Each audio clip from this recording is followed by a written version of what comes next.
I thought I was saving my son, but in reality, I was signing my own death warrant. I didn't lose my mind to dementia, nor did I gamble my fortune away in a smoky basement.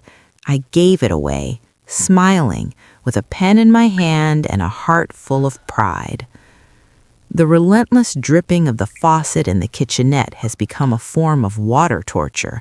I can't fix it because the washer costs $3, and right now I don't have $3 to spare. The landlord of this social housing unit promised to send someone next week, but he has been saying that for 6 months. I sit on the edge of a mattress that smells of previous tenants, a sour, stale odor that no amount of scrubbing can remove. I dip the tea bag into the mug of lukewarm water for the second time today. The water turns a pale, sickly beige, barely resembling tea, but I drink it anyway to warm my hands. The room is small, damp, and suffocating. The walls are thin enough that I can hear the neighbor coughing his lungs out, a rhythmic barking that competes with my dripping tap. The air here smells of bleach and cheap synthetic laundry powder, a violent chemical scent that burns the nose and clings to my skin. I close my eyes and try to summon the scent of my old life: lavender, freshly baked oatmeal cookies, the crisp, clean air of my garden after a rainstorm. I reach for the photo frame on the wobbly nightstand, the only treasure I kept. In the picture, I am standing in front of a 2-story brick house with white trim, hydrangeas blooming in blue and purple explosions behind me. I look 10 years younger in that photo, though it was taken only 3 years ago. My posture is straight. I look like the woman I was, a chief accountant for 30 years. I was a woman who balanced ledgers to the penny, who knew where every cent went, who commanded respect. Now I am a woman who waits for a notification on her phone to see if the meager state pension has arrived so she can buy eggs. The memory of how it began hits me harder than the cold draft from the window. It was exactly 2 years ago. My kitchen was warm then, sunlight pouring through the bay windows to dance on the polished granite countertops. The house smelled of yeast and cinnamon because I was baking his favorite rolls. Andre arrived in a whirlwind of energy and expensive leather. At 42, my son was the definition of success, or so it seemed. He walked in and suddenly the kitchen felt small. He filled the space with his presence, his booming laugh, and the scent of his cologne, a sharp, musky fragrance that instantly overpowered the smell of my baking. It was the smell of money, aggressive, masculine, and demanding. "Mom," he shouted, hugging me and lifting me slightly off the floor. His Italian suit felt cool and smooth against my cheek. He tossed his keys onto the mahogany dining table, and the heavy keychain emblazoned with the Lexus logo landed with a solid thud. He sat down, loosening his silk tie, looking like a weary warrior returning from a victorious battle. "How is the startup, Andrusha?" I asked, pouring him coffee in a porcelain cup. "Incredible, Mom, just incredible," he said, but his eyes were darting around the room, scanning the corners as if looking for a way out. "We're closing a deal with investors from Dubai, millions on the table." Then came the sigh, the theatrics. He rubbed his temples. "The only problem is the bureaucracy. These banks, they freeze everything for compliance checks the moment you move big sums. My accounts are locked for 2 weeks. Can you imagine? I have liquid assets, but I can't buy a sandwich." He laughed, but it sounded brittle. My heart swelled for him. My poor, successful boy fighting the system. I felt that familiar tug in my chest, the instinct to protect, to nurture. "Oh, honey," I said, "do you need cash?" No, nothing like that." He waved his hand dismissively. "Actually, well, maybe you could help with something technical. I need a temporary safe harbor, a place to park the incoming tranche from the investors while my main accounts are cleared, just for a few weeks." He leaned in, his eyes wide and sincere. "If we open a joint account, I can transfer the funds there. You'd be doing me a huge favor, Mom. It keeps the tax guys happy because it's a family transfer." I was an accountant. I knew about money laundering regulations. I knew about know your customer laws. A small alarm bell rang in the back of my mind, the professional part of my brain asking, why not open a new account in his name? Why involve me? But then he smiled, that boyish, lopsided smile that used to get him out of trouble when he broke a vase as a child. "I trust you more than anyone, Mom," he said. "You're the only one I can trust with this kind of money." The alarm bell was silenced by the deafening roar of maternal pride. He trusted me. The next day, we went to the bank. The branch was quiet, air-conditioned to a chill. Andre charmed everyone, joking with the teller about the weather and complimenting the branch manager on her glasses. He was radiant. I stood beside him, clutching my handbag, feeling important. I wasn't just a retired widow, I was the partner of a businessman. We signed the papers for the joint account easily enough, but then as the manager was gathering the forms, Andre pulled another document from his briefcase.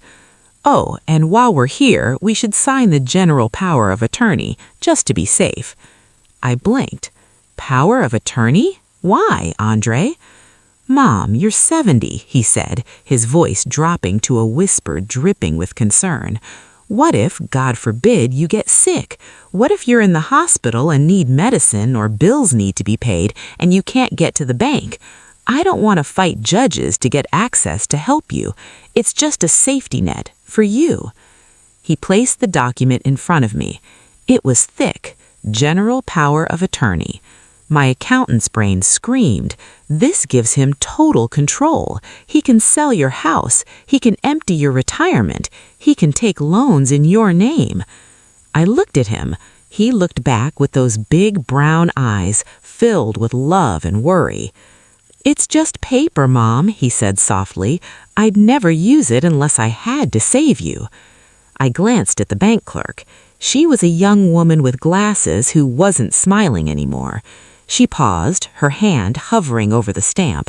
She looked at Andre, then at me. Her eyes widened slightly, a silent, desperate signal. Don't do it. But I didn't want to see it. I didn't want to embarrass my son. I wanted to be the supportive mother. "Of course, darling," I said. "You're right. We need to be practical." Andre pulled a pen from his jacket pocket, a black Mont Blanc with gold trim. He clicked it. The sound was abnormally loud in the quiet office, sharp and metallic, like the cocking of a gun. He handed it to me. The barrel was warm from his body heat. I took it. I ignored the clerk's stare. I ignored the cold knot in my stomach. I put the tip to the paper and signed my name, Elena V. The ink was dark and permanent. "There," Andre said, exhaling as if a great weight had been lifted. He took the pen back and clicked it shut. "You're the best, Mom." I smiled at him, feeling a wave of relief. I thought I had helped him. I thought I was safe. I had no idea that I had just handed the keys to my life over to a monster and that the safety net was actually a spider's web. The trap was set, and I walked into it with my eyes wide open. The house, once my sanctuary, began to feel like a cage. It had been a month since Andre moved in temporarily while he looked for a penthouse appropriate for his status. My guest room, which I had always kept pristine with fresh linens and dried lavender, now smelled of stale air and unwashed clothes. The disruption was subtle at first, a glass left on the coffee table, shoes in the hallway, but soon it became a takeover. The atmosphere shifted from the warmth of a family reunion to the tense silence of an occupation. I was in the kitchen, wiping down the counters, when my phone buzzed on the granite island. a notification from the bank. I froze. I usually didn't check them immediately, but the screen lit up with a banner that caught my eye. A transaction alert. Debit, $5,000. Merchant, Golden Chip Gaming. Location, online. My breath hitched.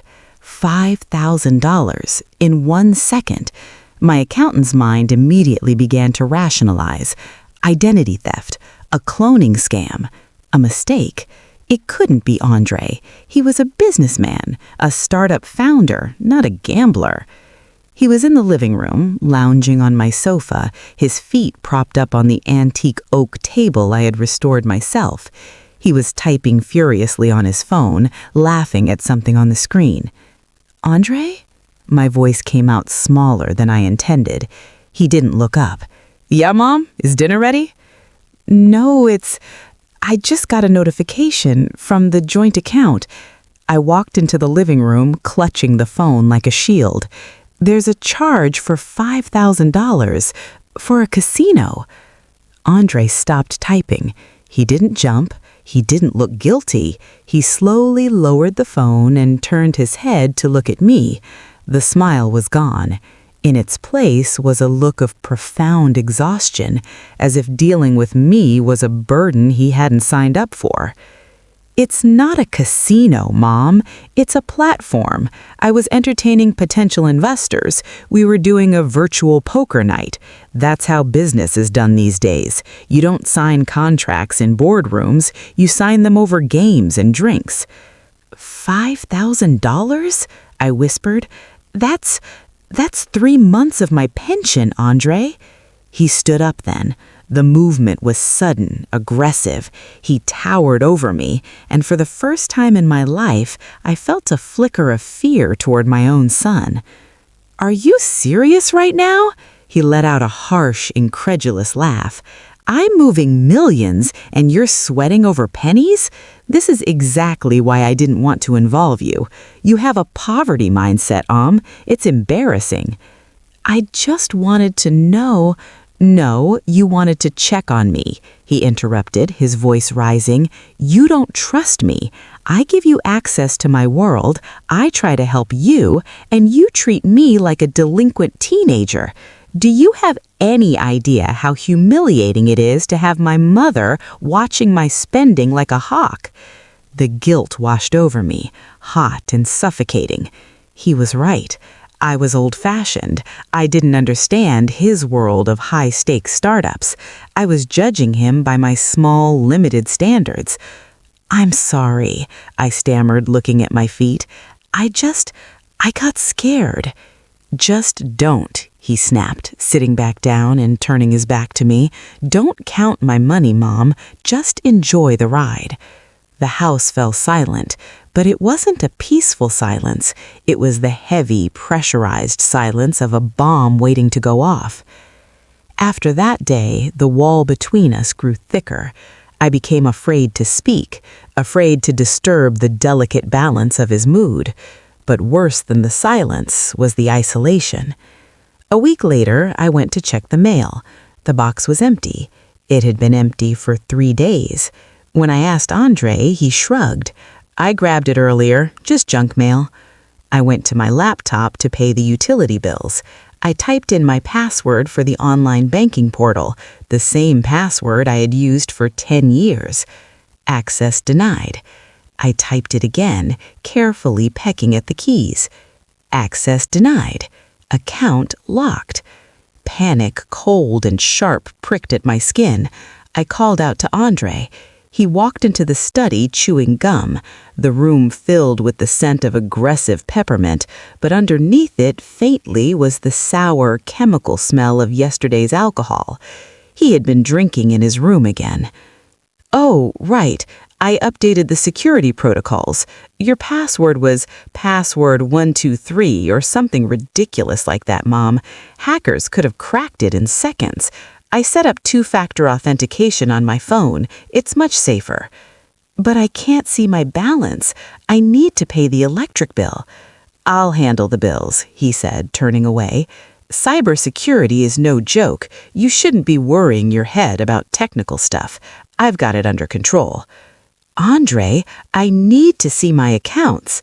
Stop nagging, he shouted, not looking back. I said I've got it. Why are you so obsessed with control? He slammed his bedroom door. I sat in front of the black screen of my laptop, seeing my own reflection. I looked gray. My eyes looked hollow. I was a chief accountant who couldn't even log into her own bank account. I was being erased from my own life, bit by bit, password by password. I tried to tell myself it was for the best. He was smart, he was protecting me, but the knot in my stomach was tightening into a hard stone. The breaking point came on a Tuesday. Andre had gone out. Meetings, he said, though he left at noon wearing sweatpants. I decided to clean the kitchen. It was a nervous habit. When I couldn't control my life, I controlled the dust. I was emptying the main trash bin. Andre had dumped the grounds from the espresso machine directly on top of the trash, making a wet brown mess.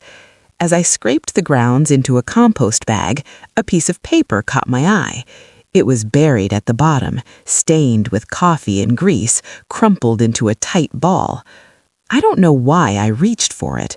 Maybe it was the windowed envelope. Maybe it was the instinct of a woman who had spent 30 years handling documents. I pulled it out, wiping the wet coffee grounds from the surface. My hands were shaking so hard I almost dropped it. It was an envelope from the Department of the Treasury, the IRS. It had been ripped open. I smoothed out the damp paper on the counter. The bold letters swam before my eyes before coming to terrifying focus. Notice of early distribution. Retirement account ending in X4098. Subject, penalty for early withdrawal. My 401k, my life savings, the money meant to keep me safe until I died. I read the numbers. The total amount withdrawn was everything, all of it. The penalty alone was more than I spent on food in a year. The date on the letter was 3 weeks ago. I gripped the edge of the counter, my knees buckling. The room spun. The silence of the house suddenly screamed at me. He hadn't just moved money to a joint account for safekeeping. He had liquidated my retirement. He had incurred massive tax penalties. And he had hidden the letter. He knew. He had intercepted the mail, opened it, seen the destruction he caused, and thrown it in the trash under wet coffee grounds like a piece of garbage. I wasn't a partner. I wasn't a mother to be protected. I was a resource to be mined. I looked at the crumpled paper, stained brown like dried blood, and realized with a jolt of pure horror that the money wasn't just moved, it was gone. And I was alone in the house with the man who took it. The bank manager, Mr. Henderson, looked like he was about to be sick. He was a man I had known for 15 years, a man who had congratulated me on my retirement. Now he couldn't even meet my eyes. "Mrs. Voronova," he said, his voice barely a whisper, I assumed you knew. The withdrawals were authorized. The paperwork was impeccable." "What withdrawals?" I asked, though my voice sounded distant, as if coming from underwater. "My pension is gone, I know that. What else?" He swallowed hard and turned the monitor toward me. "It's not just the accounts, Elena. It's the house." The screen was a blur of red numbers. I squinted, my hand clutching the edge of the desk so hard my knuckles turned white. A home equity line of credit, a HELOC, maximum draw, $250,000. The funds were transferred to an offshore account in the Caymans 3 weeks ago. The first 3 payments have been missed. The bank has already initiated pre-foreclosure proceedings. The room spun. A high-pitched ringing filled my ears, drowning out the hum of the air conditioning. My house, my paid-off beautiful brick house with the hydrangeas. It wasn't mine anymore. It belonged to the bank, and the money was gone. But I didn't sign for a loan, I gasped, reaching for my bottle of valerian drops in my purse with trembling hands. You didn't have to, Henderson said gently, pity etched into every line of his face.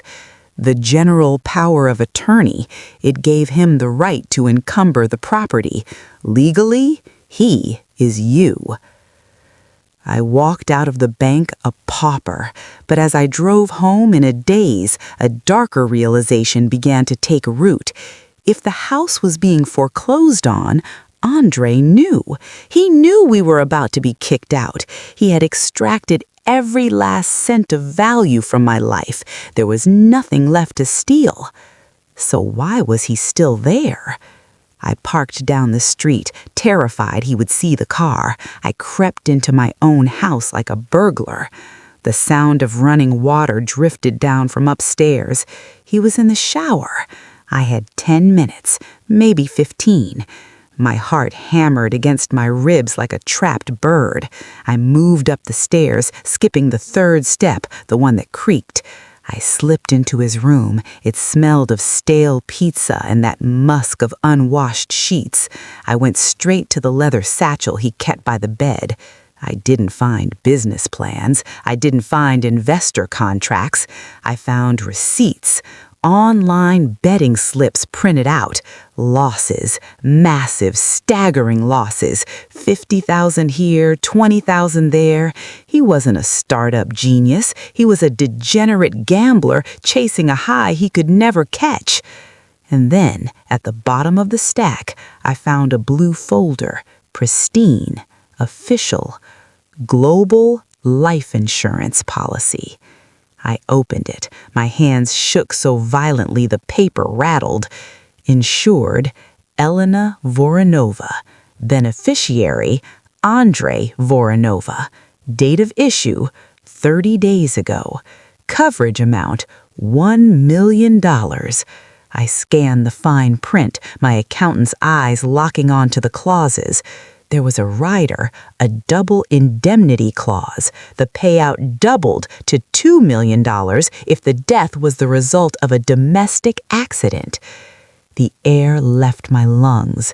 Suddenly, the last week flashed before my eyes like a horror movie reel. Tuesday, the marbles scattered at the top of the stairs. Oops, sorry, Mom, I dropped a decorative vase. I had almost slipped. Thursday, the olive oil spilled on the kitchen tile right in front of the stove. I was cooking, must have missed a spot. I had caught myself on the counter just in time. Friday, the gas stove left on, unlit, filling the kitchen with fumes while I was napping. He wasn't waiting for the foreclosure. He was waiting for a payday. I wasn't his mother anymore. I was an asset, and right now, I was worth more dead than alive. Screech! The plumbing groaned. The sound of the water in the shower stopped. The silence that followed was heavy, absolute, and terrifying. I stood frozen in his room, the policy in my hand. I heard him stepping out of the shower door. I heard the wet slap of his feet on the bath mat.